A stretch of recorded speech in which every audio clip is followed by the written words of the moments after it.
Okay, so we had introduced a general prescription for how to make a basis change from one function f, depending on x and y, to a new function g, where the differentials would be expressed via u and y. And this was done by the Legendre transformation, which was the original function minus the product of the two variables you wanted to interchange.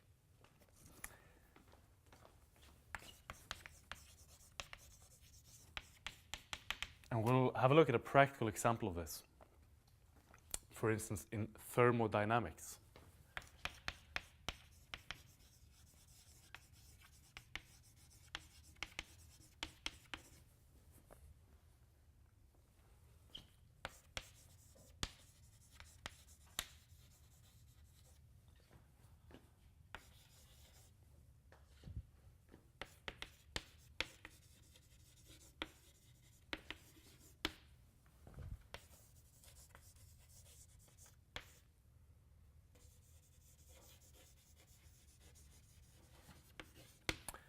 In thermodynamics, you often use a quantity known as the enthalpy, which I have here written as curly h.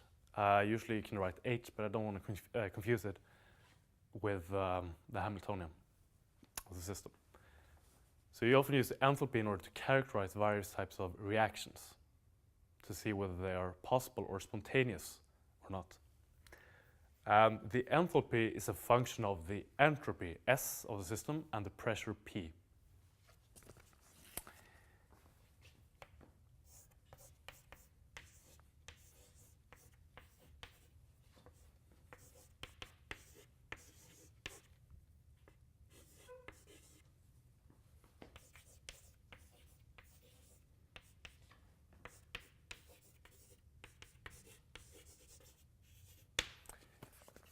Now, if you know the enthalpy of the system, you can obtain the temperature by partially deriving it with respect to the entropy, and you can obtain the volume of the system if you perform a partial derivation of H with respect to the pressure. So an increment in H can be written like this. So you see that this holds true by replacing T with the partial derivative here, and V with a partial derivative here.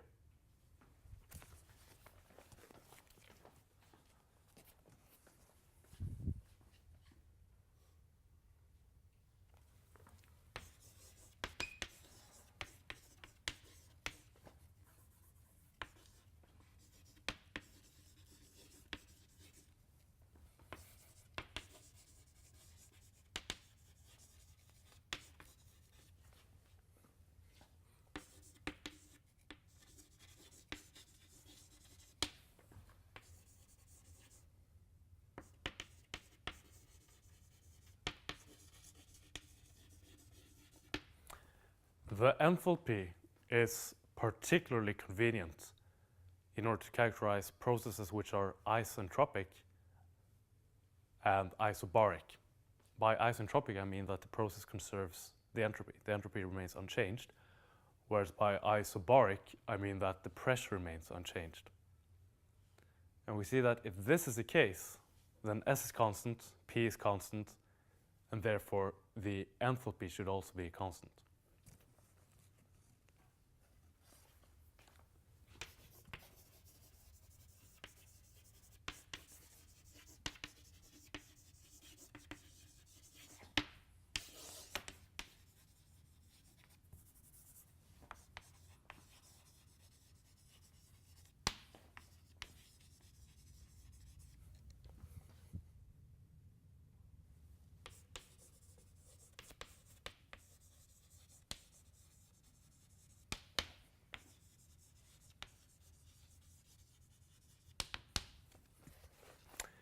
Assume instead that we're now dealing with a process or reaction which is isothermic and isobaric.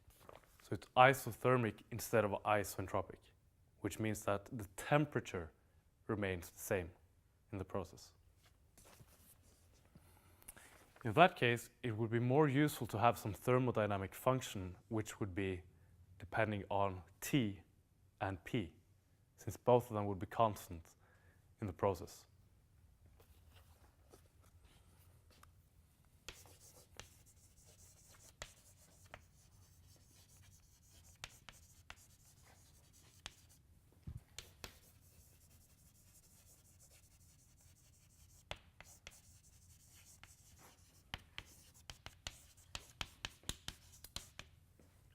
And let's call this function g.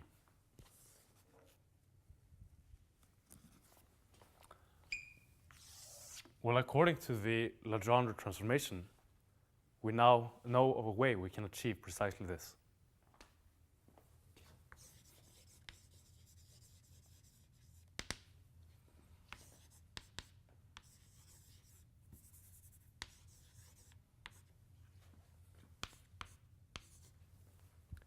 Namely, we take the original enthalpy of the system and subtract the product of the two variables we want to interchange, temperature and entropy.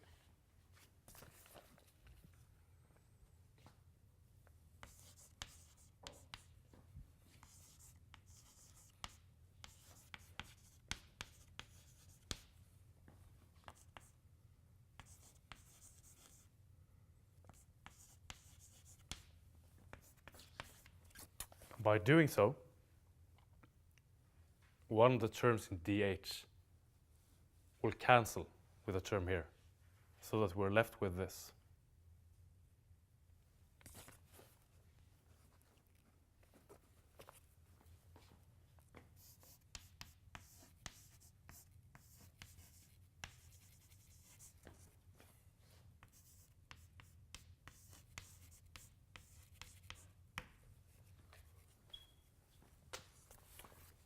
By writing G in this way, we can immediately observe that the volume will then be obtained by partially differentiating G with respect to the pressure, whereas the entropy will be obtained by a partial derivation with respect to T and an extra minus sign.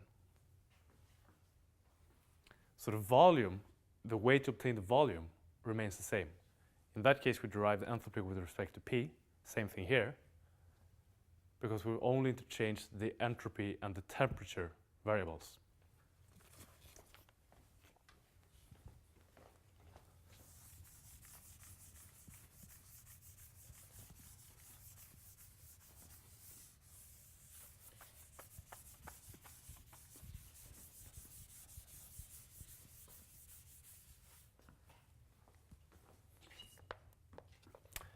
And I can mention that G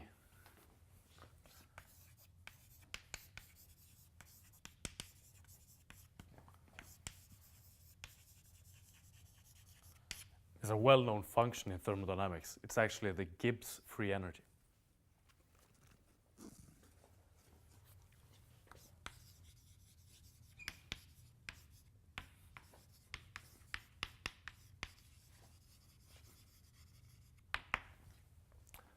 Let's go back to the Lagrange versus Hamilton formalism, where we stated in the previous lecture that we want to make a variable change from Q, Q dot, to Q and P, the two canonical variables.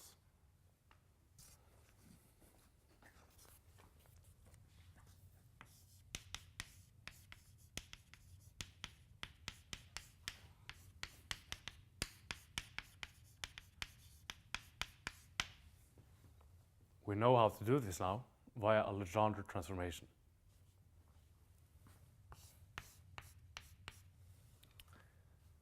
So if I want to obtain a new function h with a basis q and p from a function L, which depends on q and q dot, what should my Legendre transformation look like?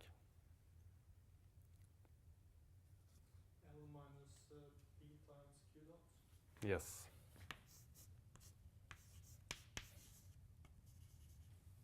The original function minus the product of the two variables you want to interchange.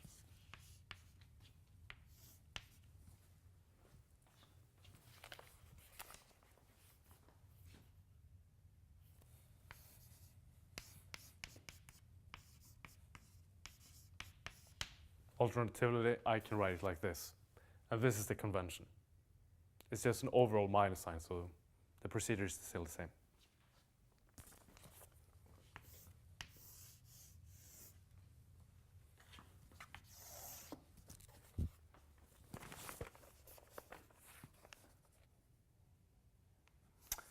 All right, so let's see what comes out of this definition.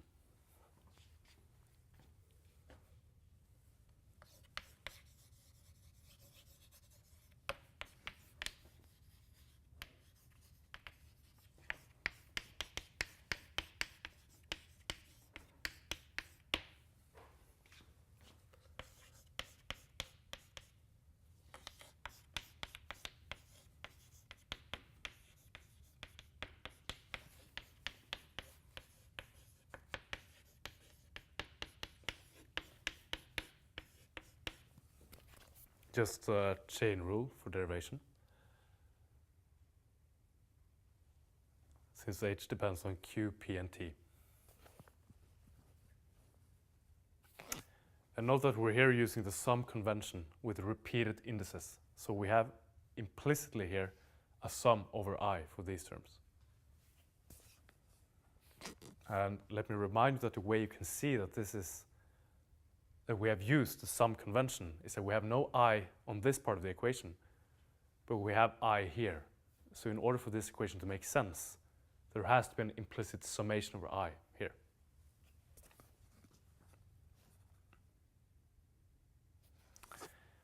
Let's now make use of this equation, or this definition in fact, in conjunction with this one.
We now make use of the definition of the canonical momentum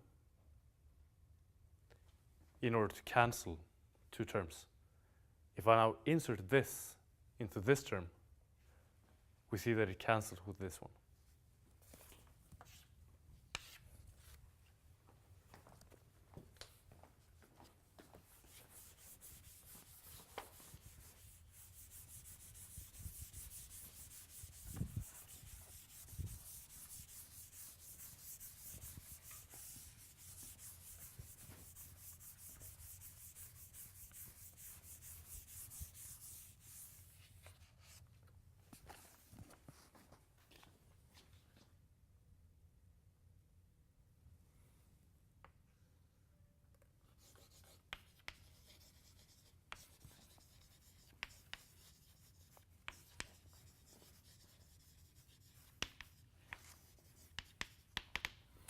There is one more relation which is very useful for our purposes, which we may obtain from Lagrange's equations.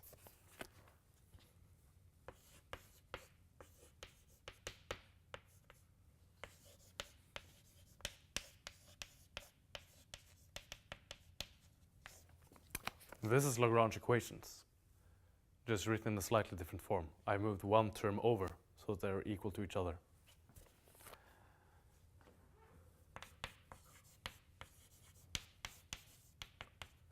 I then use the definition of the canonical momentum here. Oh, sorry.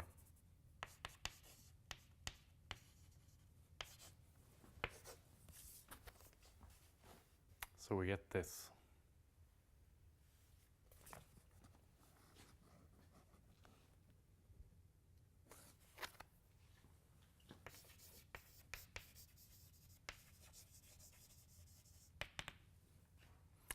Let me now insert this into our expression for the differential of h.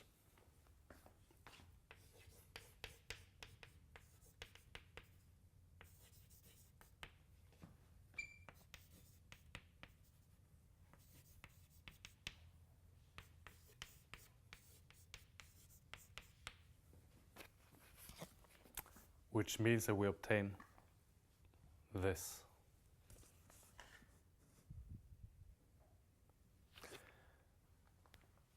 Now, what we've accomplished is to express the differential of h in terms of differentials of its variables, dp, dq, and dt.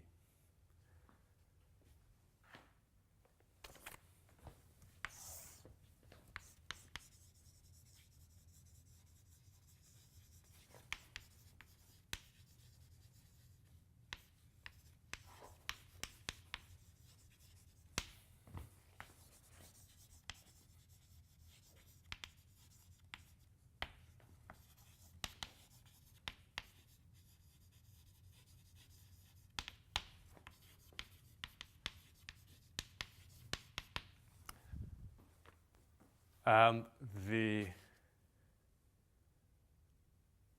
reward in doing so is that we can now identify the partial derivatives of h.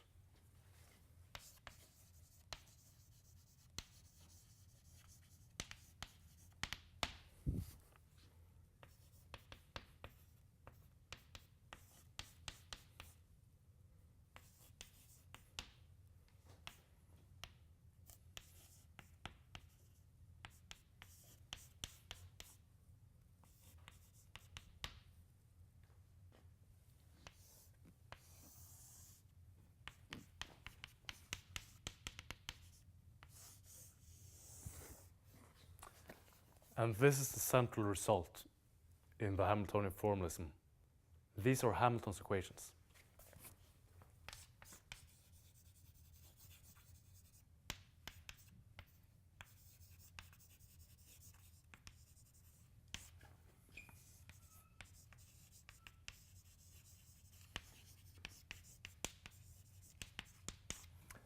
And as announced previously, we see we have 2n first-order differential equations.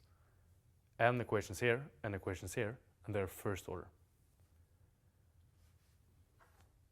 And what they do is that given that you know h, given that you know the Hamiltonian, the energy function of your system, you can now obtain the time derivative of both the generalized coordinates and the canonical momentum by deriving it with respect to p and q.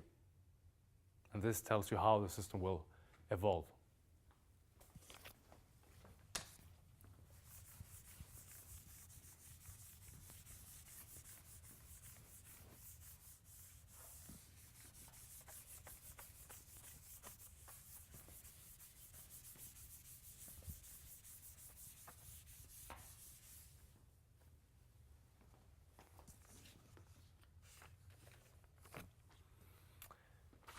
So we did a lot of steps here in order to establish a bridge between the Lagrange and the Hamiltonian formalism. So let's try to summarize this in a sort of recipe.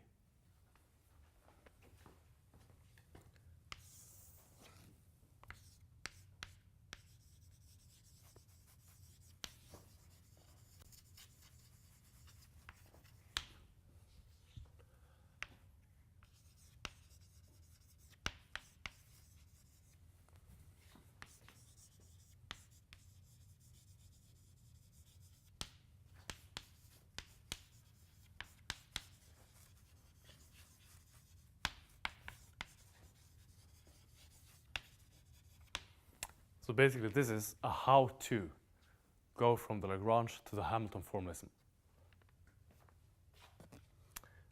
By the way, one thing I forgot to mention here is that we identified these partial derivatives based on this, but we can identify one more.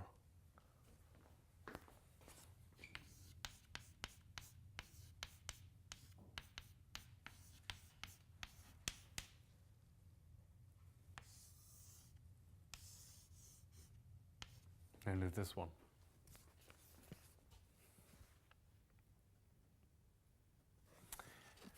All right, so the procedure goes as follows.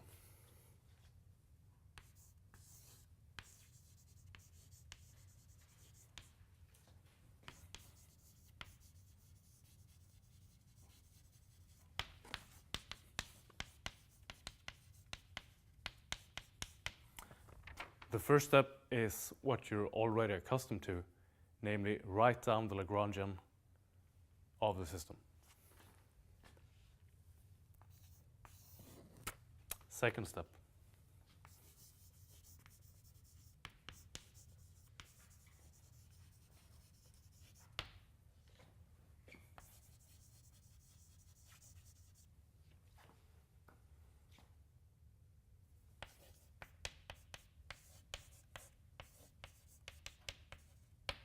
Define the canonical momentum.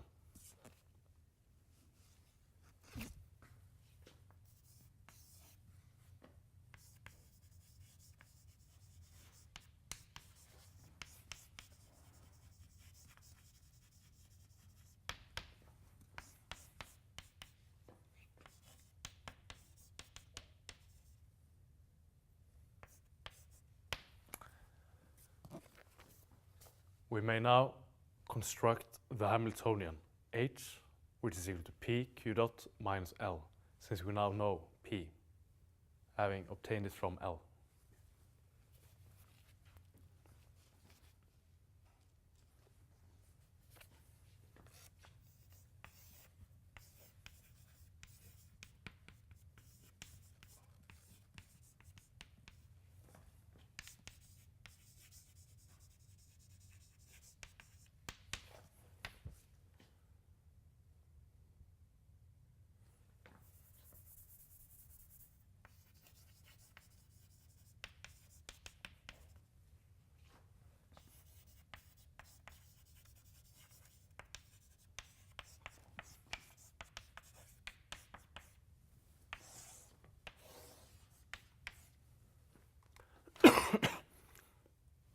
And once we have the Hamiltonian, the next step is to use the relation for the canonical momenta in order to completely eliminate Q dot. Because we want to obtain Q dot as a function of Q, P, and T, as this is what goes into the Hamiltonian. We want the Hamiltonian to be a function of Q, P, and T, and so we have to express Q dot as a function of these. And we do this via the canonical momenta here. Final step.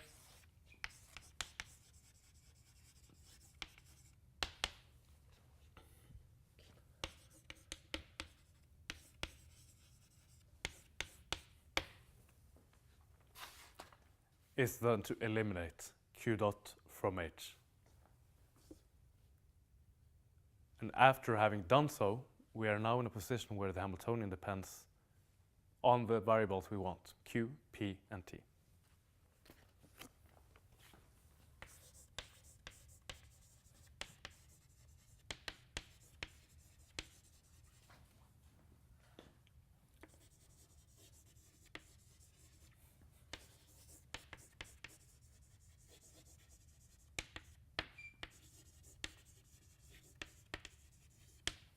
And by then, we're ready to actually solve Hamilton's equations.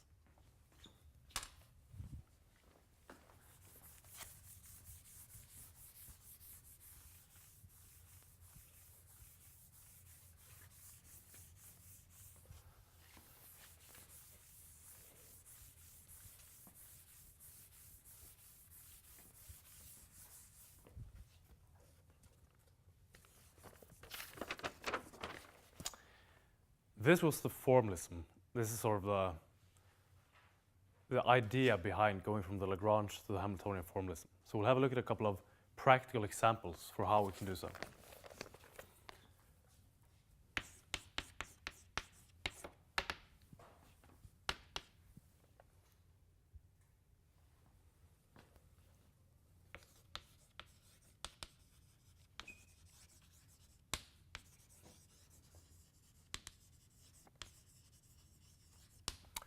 And we'll begin with having a look at a system which is described by spherical coordinates.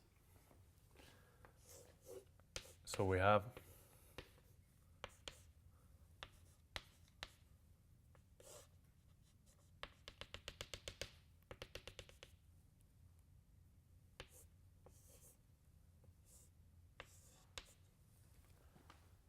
the following coordinate system.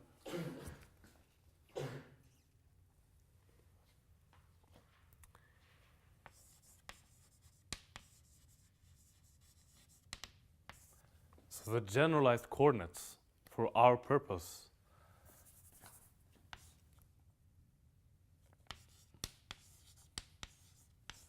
assuming that there are no constraints in the system, will be r, theta, and phi, which are the three variables used to characterize any position in three-dimensional space.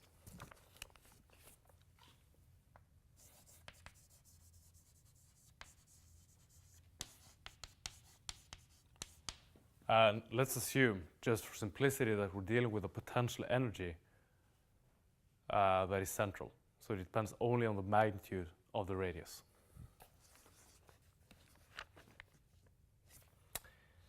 All right, so we'll get cracking. We'll just write down the Lagrangian of the system to begin with.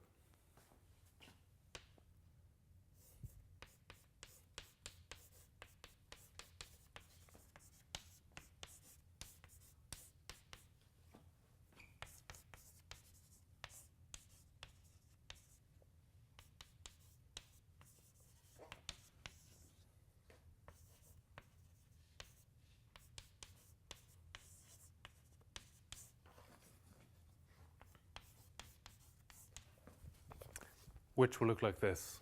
We have a velocity associated with the radial motion, a velocity associated with the motion characterized by this angle theta, and also the angular motion in the xy plane, which is given by this term.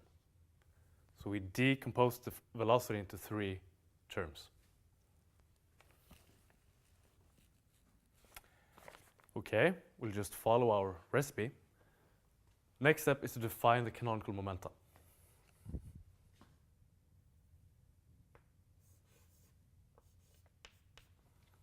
We have 3 degrees of freedom, 3 generalized coordinates. So I goes from 1 to 3.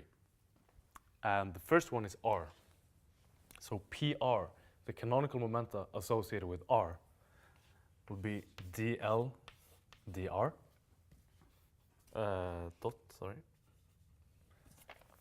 which upon inspection here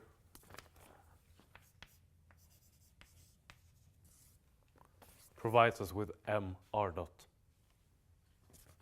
which seems reasonable. Next,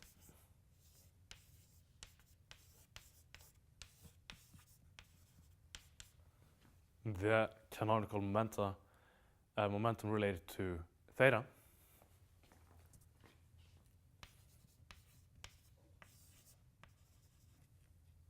given like this. And finally,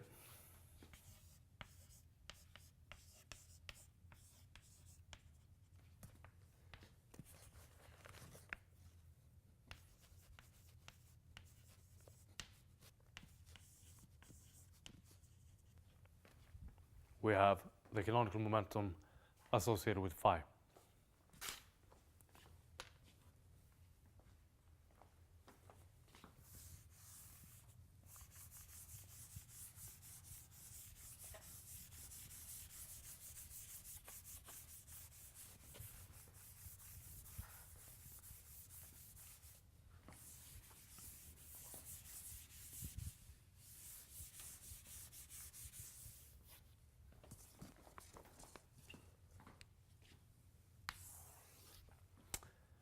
All right, we have the Lagrangian, we have the canonical momenta. Next step is to write down the Hamiltonian.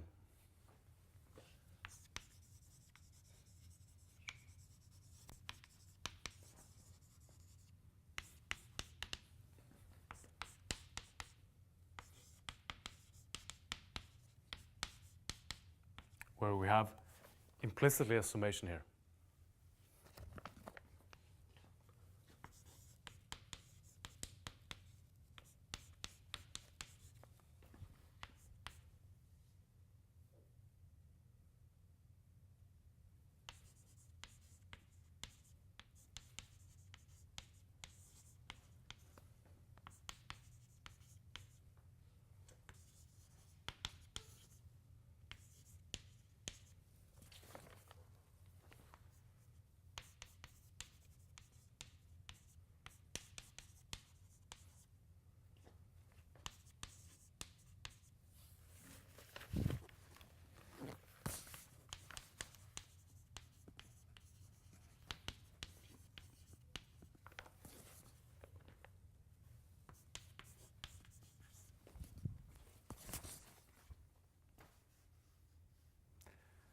So what I did now was just to write first this sum, which is the sum of all the canonical momenta with the generalized coordinate, the time derivative of the generalized coordinate, which are these terms, and then just subtract the kinetic energy and add the potential energy by using the definition of the Hamiltonian.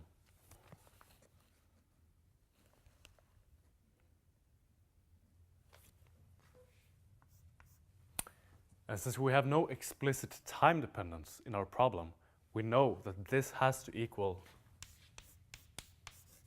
t plus v.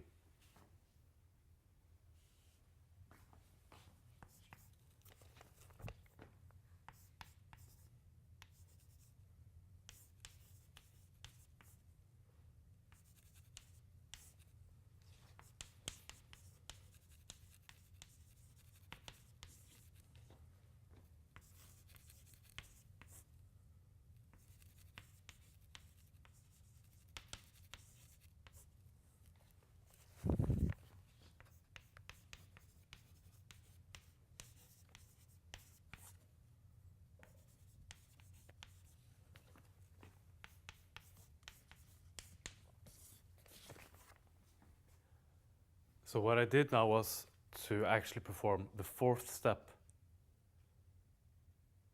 and the last step in the recipe to obtain the Hamiltonian, because I exchanged or eliminated all these q dots, all the time derivatives of the generalized coordinates with their canonical momentum.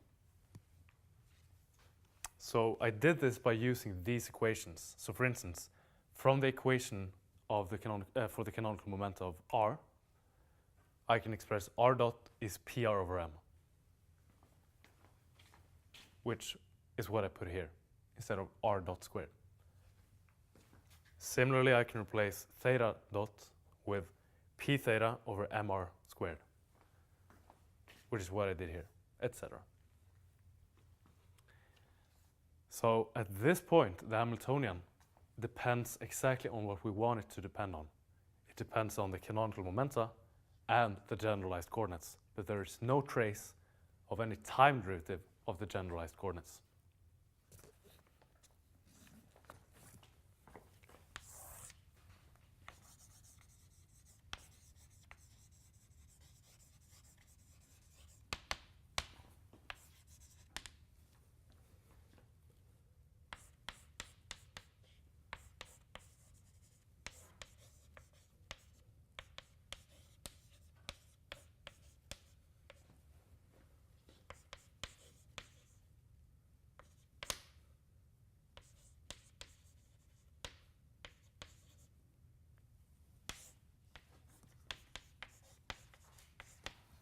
And by cancelling a couple of terms here, to simplify all of these fractions, I can write down this expression, the final expression for the Hamiltonian,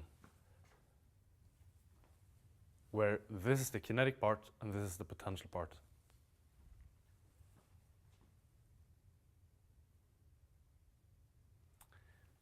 And a couple of things to notice here is that you have an 1 over r squared dependence for two terms in this kinetic energy. And these are the parts which are associated with momentum generated by movement in the theta direction and the phi direction. So you see that as r goes to 0, these contributions to the kinetic energy actually diverge. They become infinitely large. So for a fixed p theta and p phi, as you decrease the radius, you get an infinite amount of kinetic energy, because you would need a huge centripetal force in order to keep a particle in an orbit with a given momentum as this radius goes to 0. So this makes sense.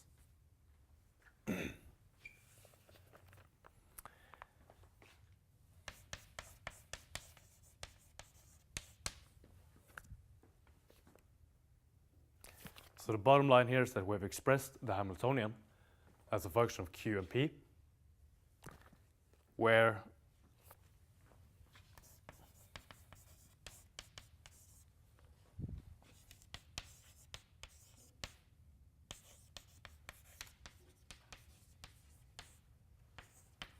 these are the variables, to be more specific.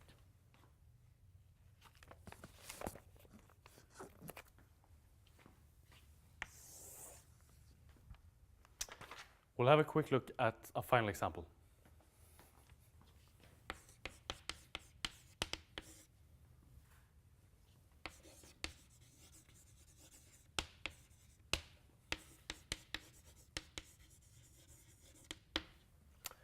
And it's our friend, the particle in an electromagnetic field, which we've considered a couple of times by now.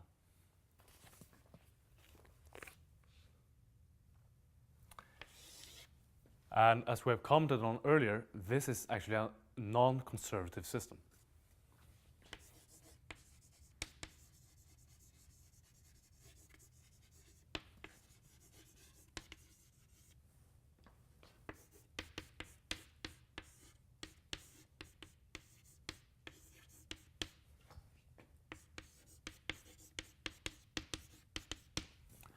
Where the Lagrangian is written like this, with u defined here. And note that q here denotes charge and not any generalized coordinate.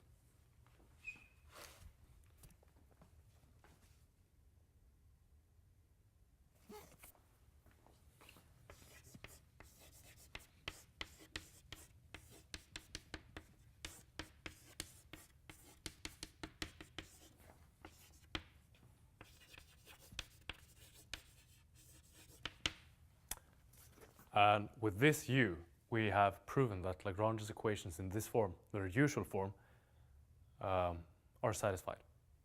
And I'm using a Cartesian coordinates in this case.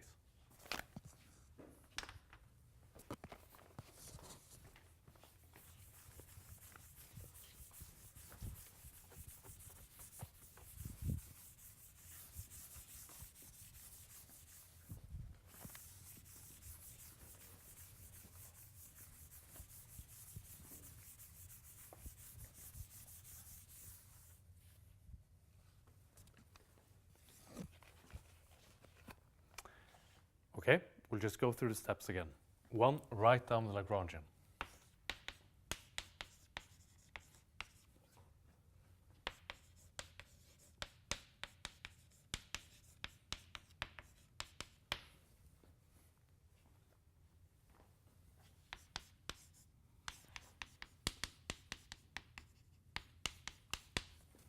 So note that these potentials, the scalar potential and the vector potential, which both provide the electric and the magnetic field, they may depend on both position and time.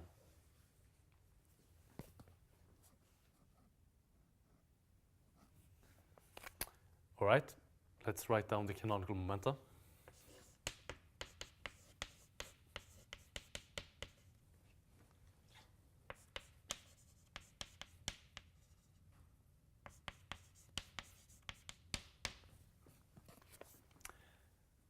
Which may be derived from this form. And we actually did this, I think, a couple of lectures ago.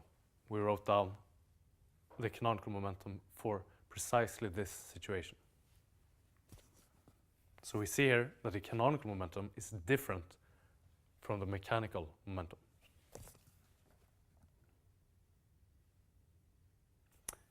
Okay, now we construct the Hamiltonian.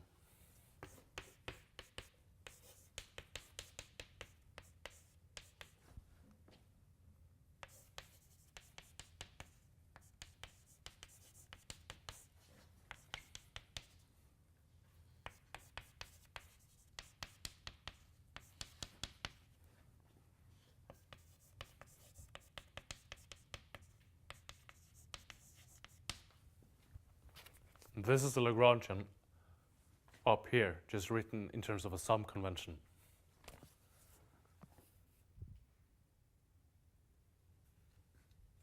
So we see that these terms with A actually cancel.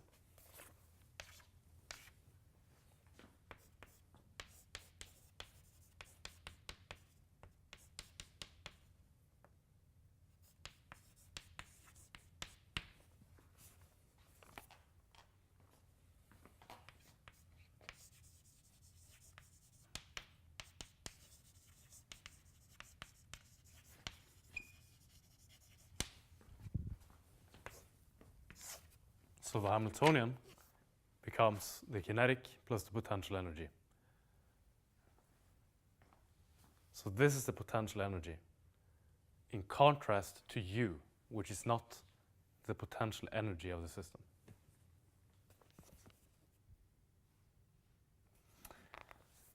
But we have one more step we have to perform, namely we want to eliminate all of the time derivatives of the generalized coordinates, and we want to eliminate them in favor of the canonical momenta.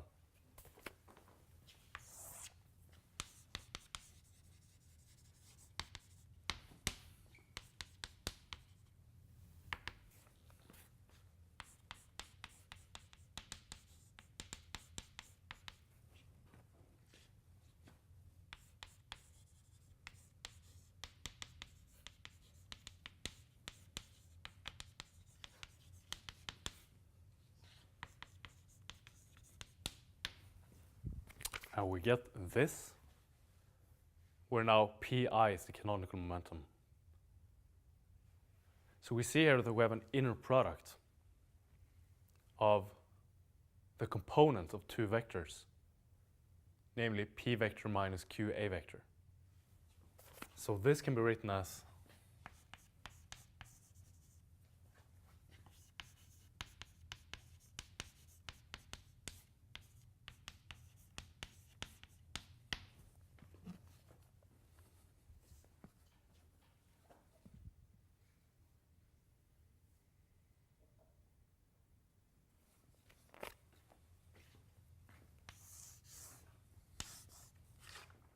So that's the Hamiltonian for a particle in an electromagnetic field. So just be aware of the fact that this is not the mechanical momentum. This is the canonical momentum. So whenever you see the Hamiltonian for a particle in an electromagnetic field, keep in mind that this is the canonical momentum, which is different from the mechanical. We could write this as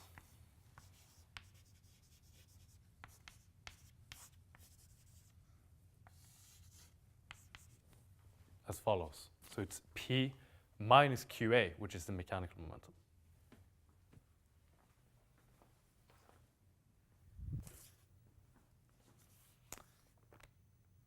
So that concludes the sort of transition from the Lagrangian to the Hamiltonian formalism.